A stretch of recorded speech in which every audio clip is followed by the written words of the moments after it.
जब मां पार्वती तपस्या में लीन थी, तब एक चीख ने उनका ध्यान तोड़ा और उस एक क्षण ने उनके जीवन की दिशा ही बदल दी।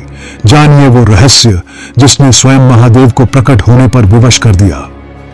भगवान शंकर को पति के रूप में पाने हेतु माता पार्वती कठोर तपस्या कर रही थी।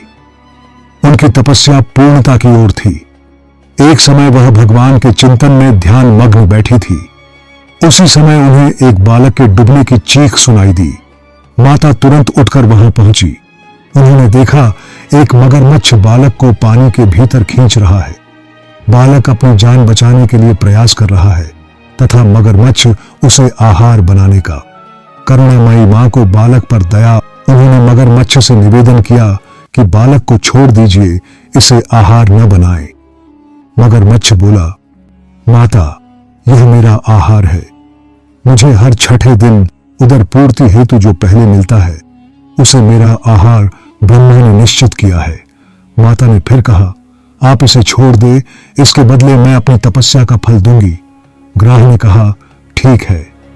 माता ने उसी समय संकल्प कर अपनी पूरी तपस्या का पुण्य फल उस ग्राह को दे दिया।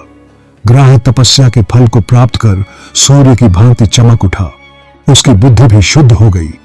उसने कहा, माता, आप अपना पुण्य वापस ले लें, मैं इस बालक को यूं ही छोड़ दूंगा। माता ने मना कर दिया तथा बालक को गोद में लेकर ममतामयी माता दुलारने लगी। बालक को सुरक्षित लौटाकर माता ने अपने स्थान पर वापस आकर तप शुरू कर दिया।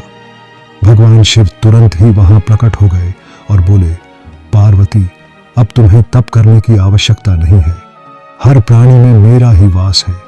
तुमने उस ग्राह को तप का फल दिया, वह मुझे ही प्राप्त हुआ। तुम्हारा तप फल अनंत गुना हो गया। तुमने करुणावश द्रवित होकर किसी प्राणी की रक्षा की। मैं तुम पर प्रसन्न हूं तथा तुम्हें पत्नी रूप में स्वीकार करता हूं। कथा का सारांश यही है कि जो परहित की कामना करता है, उस पर परमात्मा की असीम कृपा होती है। जो व्यक्ति असहायों की सहायता, दयालु, प्रेमी, करुणाकारी होता है, ईश्वर उसको स्वीकार करते हैं। यह कथा शिव पुराण में उल्लेखित है। अगर आपको यह कथा भावुक कर गई हो, अगर आप भी करुणा और धर्म की शक्ति में विश्वास रखते हैं, तो ऐसे और दिव्य प्रसंगों के लिए चैनल को जरूर सब्सक्राइब करें। जय शिव शंकर। हर हर महादेव।